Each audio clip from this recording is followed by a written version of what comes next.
solve this mystery. Desperate people in the search of a lifetime. How do you leave your child in a paper bag in an alleyway? Just hours old, she was left by a dumpster for a stranger to find. He was left on a front doorstep. As a baby, this is where I was abandoned. Why did you choose this house? She was left outside a grocery store, the Happy Market. She left me right next to the newspapers. Who is abandoning newborns in paper bags, all in 1 square mile? And what do they have in common? Have you ever seen anything like this? It just blew my mind. Tonight, the news story that exploded. Both abandoned at birth. Into a national mystery and took 30 years to solve. I definitely want to get my fingers into that case. Our dogged detective. Wow. Connecting the dots and the DNA to discover their secret bond. Oh, give me a hug. You guys weren't letting go. 2020 is there every step of the way as they search for answers, good news or bad. Who did this? Do you think you can handle it? I can handle it. This breaks my heart. And the final twist no one sees coming. The 3 babies have grown up and are finding each other and are going to find you. Welcome back as we continue this special 2020 Saturday. I'm Elizabeth Vargas. And I'm David Muir. And right here tonight, you're about to meet 3 so-called foundlings, abandoned babies. Their case is completely unconnected, or so we thought, until Elizabeth spent nearly a year following them. That's right. Prepare yourself for a lot of emotional twists and turns and an ending none of us saw coming until we were actually sitting there recording it. That mystery now ending with tears of joy. But it began years ago with a newborn baby's lonely cry. I think if it was Saturday morning, I ran around the corner to get some milk. A last-minute bike ride at dawn. 26-year-old mother of 2, Joanne Hauser, runs out to grab milk for that morning's breakfast. I went by the same way I usually go, and I thought I heard something like a cat. She detours from her morning errands, noticing a paper bag next to a dumpster. She moves in for a closer look. So I went over and I looked into this bag, and there was a baby in the bag. A baby, astonishingly naked with the umbilical cord still attached, wrapped only in a towel. Someone had left her there. No note, no identification, nothing. I picked up the bag and I rode back lickety-split to my house, and I dialed 911. The local television station, KABC, captures this video of baby Jane Doe, a newborn just hours old, in an incubator at the hospital, where the nurses hang a sign on her cradle, "I know I'm somebody." The local newspaper hails the woman on the bicycle as an angel of mercy. Joanne, the Good Samaritan, stops by the hospital every day for a week, checking up on the beautiful abandoned baby. She looked like a little doll, little tiny doll, just perfect. The nurses nicknamed the baby Lady Diana, after the princess who got married as the world watched 4 days earlier. So London now sees for the first time. It was 1981. Foreigner's Urgent was tearing up the charts. Big hair and big money became emblematic of the go-go 80s. Greed was good. But there are no gilded mansions in this unassuming working-class community of Lawndale, California, clustered in the shadow of Los Angeles, where liquor stores dot the thoroughfares, and Hawthorne Boulevard, where baby Doe was found, held a gritty distinction back then. What's its reputation? Prostitution. Cece Moore is a genetic genealogist whose specialty is foundlings, the name for abandoned babies. Initially, I thought perhaps the mother was a prostitute that was working on Hawthorne Boulevard and really didn't have a lot of options. No options because in 1981 there were no safe haven laws, which allow parents to hand over a baby to law enforcement or hospitals, no questions asked. So who abandoned that baby? One of those call girls? Or was it a teenager from the local high school just down the street? No one ever claims Lawndale's baby doe. Fast forward 34 years, that baby is now all grown up. You take this one, Anna. Janet 𝐬𝐭𝐞𝐫𝐲 lives north of Los Angeles, about 100 miles from where she was found. This is my dad. After a year in foster care, Janet got lucky. She was adopted. Tell me about your adoptive parents. They found out they couldn't have children, so they started to do the adoption process. Janet has an idyllic childhood, boisterous birthday parties, dance lessons, and even her own pony named Crocodile Dundee. Around the time Janet entered junior high school, she started to pepper her parents with questions about her past. Do I have siblings? Who are my parents? Why was I adopted? Why didn't they want me? The 𝐬𝐭𝐞𝐫𝐲 sat her down for a candid conversation. I just remember sitting at the kitchen table and they had pulled out the newspaper articles about the lady who found me riding her bike. And Janet always knew she was adopted, but when she found out she was abandoned, she was shaken to the core.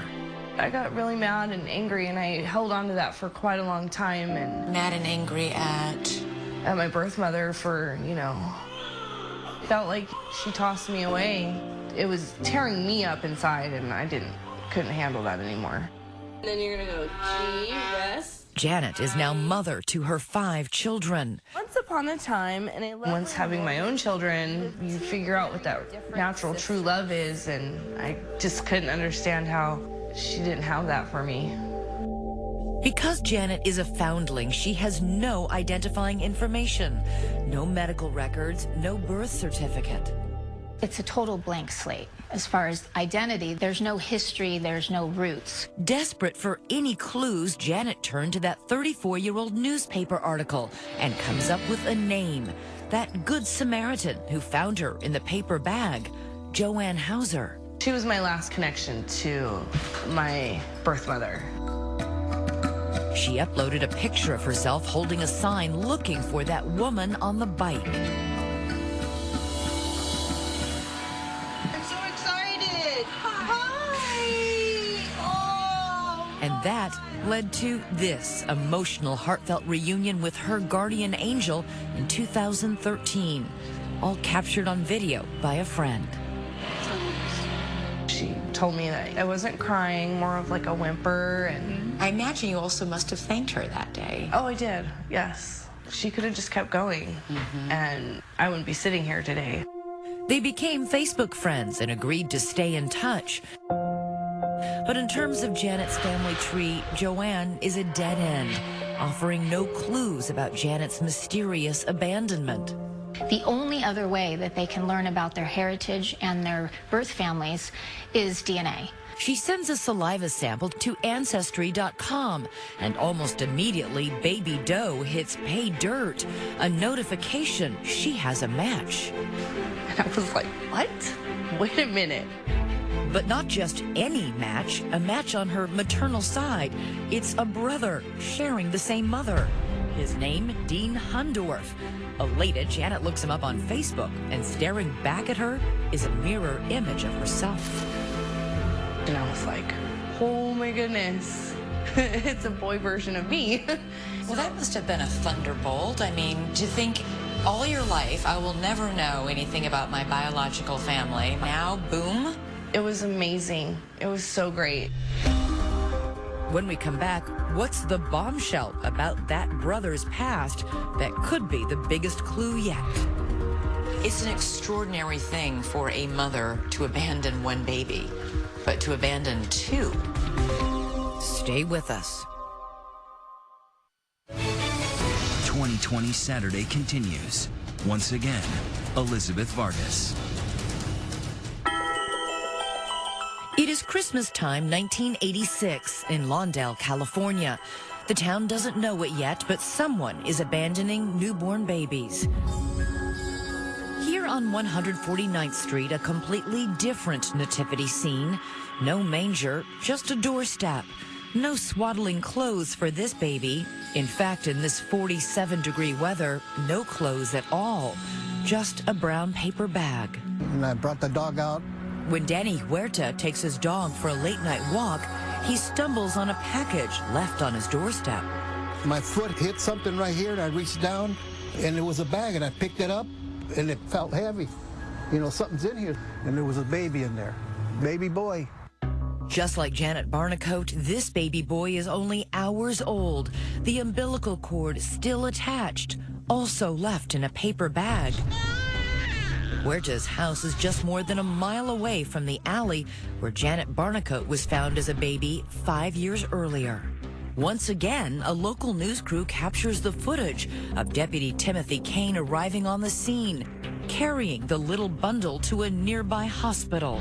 29 years later, he remembers it like it was yesterday. It was extremely dark that night. It was cold. He appeared to be 2 to 3 hours old. You know, it's just a young baby, and, you know, nobody there to take care of it. You wonder how somebody could leave a baby in a bag. Flash forward 29 years. Oh, wow, look at it. There it goes. That baby is a grown-up father with his own baby boy. Peekaboo. Dean Hundorf lives with his wife Adrian in Wisconsin. He's the long-lost brother Janet has found through DNA. Like his sister, Dean was also adopted by a loving family. Lots of kids who are adopted grow up with lots of questions. Absolutely. What were yours? I can remember one major thing that sticks out in my mind, what my ethnicity was. I was a big kid growing up, so my friends thought, you know, maybe I was Samoan or, you know, something like that. Trips to the beach, happy Christmas mornings, Little League games. Dean had a childhood to be envied, but nevertheless, he felt incomplete. I always was wondering where I came from, who my parents were, and, you know, I maybe tried to push it aside just to forget about it, but, you know, it was always there.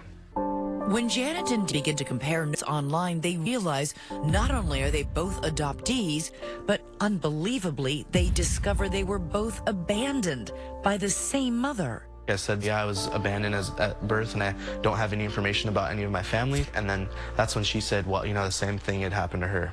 I'd imagine she did the same thing I did and was like, whoa, what's going on? A DNA detective for 16 years, genealogist Cece Moore, says the story of Janet and Dean may be a first. At that point, I had never seen it before. It's an extraordinary thing for a mother to abandon one baby, but to abandon two. Yeah, it's hard to imagine what her circumstances must have been. Dean flies 2,000 miles to Los Angeles to meet Janet for the first time. It is so extraordinary for two foundlings to be related and find each other. The local news is there to cover it. What was that like to put your arms around your sister for the first time in your life? It was like we had known each other forever, and there was never, like, we never skipped a beat. It was a brother hug. Once again, Janet's on Facebook celebrating the new bond forged by blood. But that vexing question remains. What kind of mother abandons not one, but two babies, just 5 years apart and a mile away from each other? In a case like this that's really unique, I definitely want to get my fingers into that case and try to do some detective work to see what I can find.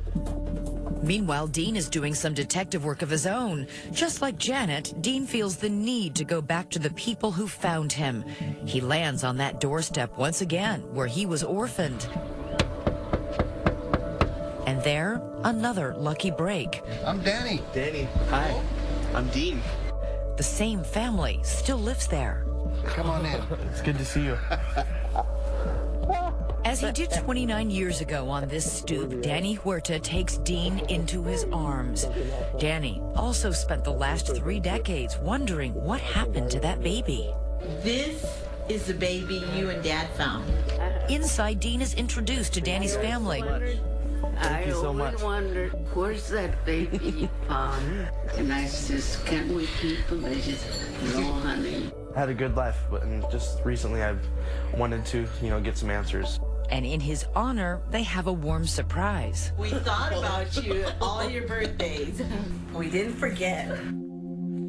But as meaningful as it is to reconnect with the people from his past, none of them can provide any clues to Dean to how or why or who abandoned him at birth.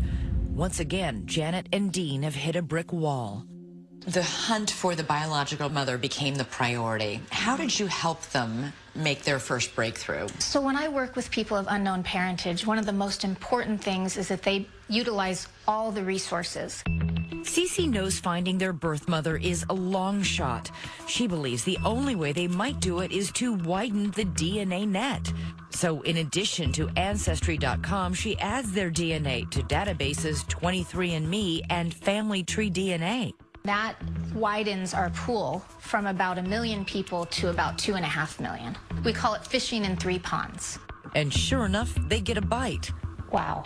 Only not the bite they were expecting. I saw that they had another really close match. It's yet another sibling, a sister neither of them knew they had. And I was like, holy cow, are you serious? Surely this sister has answers. She must know who their mother is. No one abandons 3 babies, or do they? When I saw that in the middle of the night, I just was knocked off my chair. I mean, literally. The wheels instantly started turning. What's going on here? Stay with us. 20 Saturday continues. DNA detective Cece Moore has been up all night. She can't get out of her head the notion that someone has been abandoning babies. She's determined to help those 2 now grown-up half-siblings, Janet and Dean, find their mystery birth mother. And at 2 a.m., she strikes gold. A DNA match to yet a 3rd sibling. But all she's got to go on is the woman's date of birth. So I went into the California Birth Index, put her date of birth, and someone came up. Her name was Julie Christine Doe. That's what they use for a foundling. What went through your head? Oh, I could not believe it. We had 2 foundlings, now we have 3 foundlings. 2 is shocking enough. 3 is unprecedented. Although they had different fathers, all 3 shared the same mother. Who is she? Did she do this by herself? Why would she abandon them? Cece's research culling old newspapers reveals a familiar refrain. A baby, hours old, umbilical cord still attached, wrapped in a towel. So Julie was left at the Happy Market. It's a nice name. Yeah, if you had to be left somewhere. It was in the wee hours of a January morning in 1985. This time, a delivery man dropping off the morning newspapers discovers a baby wearing a blue jumpsuit. But the mystery remains. Who, during the 80s, would get pregnant 3 times, give birth 3 times, and then put the baby in a sack and drop it for someone to find? I've always known I was adopted. Julie Hutchison, like the others, would be adopted into a loving home. Birthday cakes, kittens, and petting zoos punctuated her childhood. Fast forward, she's now 31, working as an artist, living in Baltimore. How old were you when your parents got you? I was a newborn, just a couple days. They're amazing parents? I don't think I would have, come as far in life as I have, without parents like them to guide me, to push me. 2020 brings Julie 2,600 miles from Baltimore to Los Angeles to meet her biological brother and sister. This is a big thing. I hope she has our same laugh. I just want to know, how was their life growing up adopted? Oh, there she is. Okay. We're nervous. This is it. Okay, I might cry. Oh, give me a hug. It is an embrace that none of them ever dreamed they would share. The connection is immediate. Hey, you guys are so... Oh, we have the same laugh. Yes. 3 peas in a pod. They had the same sense of humor. They were cracking each other up. There is something about biological and genetic bonds that survives any sort of separation. With 2020 in tow, they hop in the car, retracing the locations where they were left. Would there be a pattern that could give them any clues? I'm thinking, why out of all places? I mean, For Dean, a random house on a residential street. I guess it seems kind of busy, so maybe she thought, you know, people would see me right away. And just a short 2-minute walk down this Lawndale block to where Julie was found. She must have cared a little bit because she left me where the delivery guy would find me. Finally, Janet sees the alley where she was left next to a dumpster. Kind of creepy. Yeah. It is. It's kind of eerie. As they travel, something does become crystal clear. With each of these locations only within a mile of each other, the mother most likely lives here. Could she be one of the neighbors? Is she peering out from behind the curtains in one of these houses? Lots of questions that we'll get the answers to. I'm not going to let this dumpster define who I am. But for all the brick walls they're hitting, CeCe Moore's DNA analysis is about to knock one down. There is another close DNA match to all 3 kids. We got very lucky. We found a first cousin. A first cousin on their mother's side. His name is Adrian. And here is where it gets interesting.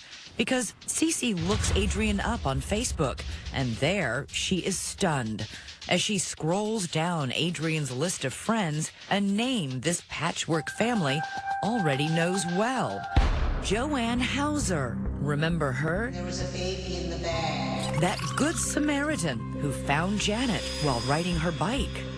It is an extraordinary coincidence that the woman who discovered Janet as a baby is friends with Janet's biological cousin. Right. So when I first looked at it, I thought, why are they friends? But if you do family searches as long as C. Moore has, you will know that there are far fewer coincidences than deeply buried secrets. She immediately begins to build out Adrian's family tree and finds that Adrian's mother has 2 sisters and Joanne is one of them, making Joanne either the siblings' aunt or, even more shocking, their mother. It's the conversation CeCe never thought she would have with these 3 foundlings. For an already fractured family, this news may shatter them. All 3 of you have a first cousin match named Adrian. Adrian's mom and your mom are sisters. Now, his mother has 2 full sibling sisters, and so Joanne is one of them. Wow. So the woman that found you is either your mother or your aunt. It takes a moment for the reality to sink in, especially for Janet. Then, an enormous sense of betrayal. Joanne either gave birth to them or her sister did, and she helped her cover it up. Either way, she was withholding vital information when she met Janet in 2013. I've met her. I sat in her house. Hi! Oh! Hugged her. This breaks my heart. I'm so sorry that we all had to go through, you know, all this. Just the fact I sat in her house is what's eating me alive. Like, Janet is furious and wants to confront Joanne. She has agreed to see us today. Wow. Yeah. are you guys ready for this? I want some answers. A doorstep, a grocery store, a dumpster. Who left them there? Their aunt or their mother? After a long, arduous journey, the truth is now just 1 step away. Not 6 degrees of separation. We're down to 1. Stay with us. 2020 Saturday continues. Once again, Elizabeth Vargas. We are going to go in and talk to Joanne, the lady who found me. See if she can lead us in any direction. Joanne Hauser's moment of reckoning has arrived. The so-called Good Samaritan who said she rescued baby Janet from an alleyway is being paid a visit. 3 siblings, Janet, Dean, and Julie, are on their way over for a 6:30 meeting. As cliche as it sounds, it is a date with destiny. You must have been nervous as heck. I was scared, I was nervous. I was still, I think, a little angry, but I knew that we'd come this far. We might as well just keep going until the wheels fall off. Tense, nervous, Janet decides she should go in first. As you walked up to her doorstep that day, What's going on in your head? All I kept telling myself was, just please let her tell the truth. Cece Moore goes with her. Oh. Janet is finally sitting at the table with the woman who may have the answers to a lifetime of questions. Cece is thankfully there to break the ice. I've been working with Janet. There was a man named Adrian, your sister's son. Yeah. And he came out as Janet and Dean and Julie's first cousin. Oh, yeah. So that leads us back to you. Yeah. After more than 3 decades of harboring a dark secret, Joanne can hold it in no longer. Well, okay, I have something to say. Today I decided I better come clean. But I've been living with the guilt for so long. It's just a secret I've been carrying all these years, you know? And it's probably mind-boggling, but yeah, I did give birth to you. I knew it. Yeah. I just want you to know I'm not mad at you. I'm so sorry. I'm so sorry. I'm not mad at you. This is a monumental thing. Finally, the truth. A 34-year-old mystery is solved. Joanne wasn't her guardian angel. Joanne is her birth mother. And I know this has impacted your life and the life of It the has, other two. but I forgive you. I really do. I forgive you. How can you forgive me, though? I mean, it's killing me because I abandoned you guys, you know? You know what? Foundlings, people that were abandoned, what I have found is they're the most forgiving, loving people I've ever known. I'm not exaggerating. I suppose you would have to be, huh? But we want you to know we're not mad at you. We love you. And when she finally came clean, I could feel like her burden. I could feel it and I could see it, and I just couldn't be mad at her. All that anger just disappeared? It did. I hated you. Not you, but I hated you. Yeah, I know. And I can't anymore. Janet asks about that story that's come to define her whole life. Please tell me I wasn't in an alley. No, you weren't. Oh, thank God. No, I just made the call and they came and I just made up a story. So Janet was never abandoned in an alley. It was all a ruse. But what about Julie and Dean? They're about to come face to face with their histories as well. They are here and they want to meet you. Where are they? Outside. Moments later, Dean and Julie appear at the door. Come. So, this is Julie. Hey. Julie, hi. The 2 children Joanne has not seen since they were born And this is Dean. Oh my God. are reunited with their birth mother. As soon as I walked in there, my heart broke for her. Why? This is a woman who's been through so much. Like I said. You know, I can't hate her. I just want you to know that I do love you. Yeah. Do you? Yep. We all do. He's the quiet one. For Dean, forgiveness comes hard. She just looked like a stranger to me. You know, she didn't look. There was no flicker of recognition? No. Not like you had with your own sisters? No. I can't imagine you've ever forgotten about us, right? Never. Harboring a secret has clearly taken a toll. They're about to learn just how big. It's been killing me all this time, and it's killing me now. No. It is not a figure of speech. Joanne recently suffered both a heart attack and a stroke. The timing was significant. It happened just as Janet, Dean, and Julie's odyssey was playing out on Facebook. And Joanne, a Facebook friend, was watching it all. Joanne watched Janet find Dean and then watched her find Julie. Can you imagine if you were Joanne, how you must have been feeling? I would think terrified might be one of the things, because at this point, the 3 babies you abandoned have grown up and are finding each other and are going to find you. It's like all over Facebook and everything. It's really killing me. I have to have open heart surgery within a few weeks. Oh, no. Yeah. The whole process from her meeting me to us finding Julie, I think it really did a toll on her.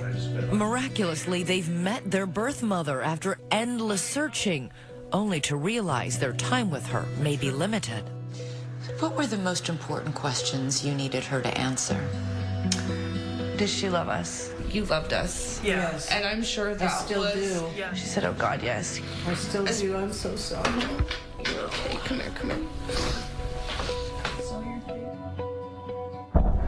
When we come back, for the first time, the woman with a lifetime of secrets opens up to 2020. Why did she do this? How did she do this? Did she have help? Tell me what you were thinking. You're asking me these questions, and I would like to know the answer myself. Stay with us. 2020 Saturday continues. 3 children have come to a home, a house they never grew up in, and to a mother they've never met. It was so tense that when the meeting was over, they are giddy with relief. But for Joanne Hauser, there is no relief, just shame, weighed down by the secret she alone knew about and never spoke about until now. There are people who hear this and can sort of wrap their heads around. Well, yeah, and that's why I didn't... Doing it once. Yeah. But 3 times, right. I didn't want to do this because I would be here with you and I would be on TV and everybody's going to know. Joanne came of age in the 60s. She dropped out of college and embraced the LA party scene. We were partying all the time, smoking pot and drinking. At 22, Joanne marries and has 2 boys, but the marriage quickly crumbles. Joanne divorces and falls back into her partying ways. And it was at one of those parties, fueled by drugs and alcohol, that Janet is conceived. Joanne, broke, single, unemployed, keeps the pregnancy a secret. How did you hide it, Joanne? I mean, how did you... I'm big. I mean, look at me. You know? Nobody ever said, hey, you're looking a little... They're looking a little heavy there. No, no. Joanne would not tell a soul. 9 months later, in the early hours of an August morning, she goes into labor, alone in her house, with her 2 older boys sleeping in the next room. So what happened when you went into labor? Were you afraid? I was terrified. I remember it was around 4 o'clock in the morning, and I did it by myself. You know, I laid there and went through the labor and then went into the bathroom in the tub and drew the warm water and laid in the warm water, and that helped. The reality Joanne never wanted to face is now staring back at her in the form of a new baby girl, 4 pounds, 1 ounce. I'm like, what am I going to do? What am I going to do? Feeling ill-equipped to care for any more children, a desperate Joanne hatches that outlandish scheme, pretending she's found a baby by a dumpster, playing Good Samaritan to the police. I remember this young guy would call me and call me a hero. Not a hero, if they only knew the real story. Yeah, I'm not a hero. You went to visit Janet every day for that Yes. first week of her life in the hospital. Why did you do that? Because I wanted to see her. I was totally amazed. Yeah, she was perfect. Just tiny little thing. Just almost didn't want to give her up, you know? I felt if someone else had her, they could give her a better life than I could. 4 years later, still single, she finds herself pregnant yet again. Why weren't you using birth control? Stupid, crazy, not thinking. Julie, like Janet, would be born at home. The mother, with no medication, no help, cuts the umbilical cord herself. Julie was born on one of your son's birthdays. Yeah, January 19th, yeah, my oldest son. After you left her at the Happy Mart, Yeah. you came back and threw a birthday party. Yeah, I did. Yeah. How did you do that? That was tough because I was not feeling too great after I had her. Photos from that day capture a pale Joanne, smiling through the pain of just giving birth and then abandoning her second child. What was going through your mind as you're celebrating the birthday of one child, having just given birth to another child and left it behind a store? You know, I felt like I was the biggest hypocrite in the world, you know. And shockingly, it wouldn't be the last time. The very next year, Joanne is pregnant again with Dean. For the 3rd time, she endures labor alone, delivers a son alone, and cleans up alone. I remember driving around with him in the car. It's like, what can I do? What am I going to do? So I knew the first time he cried, they would probably open their door and find him right there, you know. An inconceivable act to do once, let alone 3 times. How much did you think about these 3 children? All the time, every day. And then one day in 2013, you find out Janet is looking for you. Yeah. Were you excited? Yeah, I was. You thought, I'm going to see my daughter. I was thrilled. It was just like, oh my God, there she is. And she's a grown woman. Looking back, a closer examination of that reunion gives it a whole different meaning.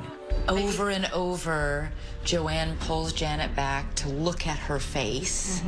When I look at it, I see someone who's very proud of Janet. It looks like more of a motherly proudness. Yet again, Joanne keeps her secret and passes up the opportunity to tell Janet the truth. Joanne, what is it like to live with that kind of guilt? That kind of shame? I'm blown away at their kindness. Their forgiveness. Their forgiveness, right. Have you forgiven yourself yet? I don't think I have.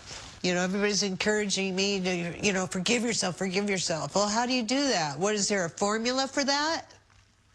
Is there? No? See? You just have to find your way there somehow, because living in this doesn't work. It makes you sick. And now I'm facing, you know, major heart surgery in a week. A mother filled with remorse, trying to reconcile with the very children she abandoned, now facing that dreaded operation. For the 3 siblings, could this be the last goodbye from their newfound birth mother? And still to come, a call few men ever want to get. You may be my father. Stay with us. It is 5 o'clock in the morning, and I'm here at the hospital because my biological mom is having heart surgery. Did you get any sleep last night? A little bit. It is time to mend a mother's broken heart.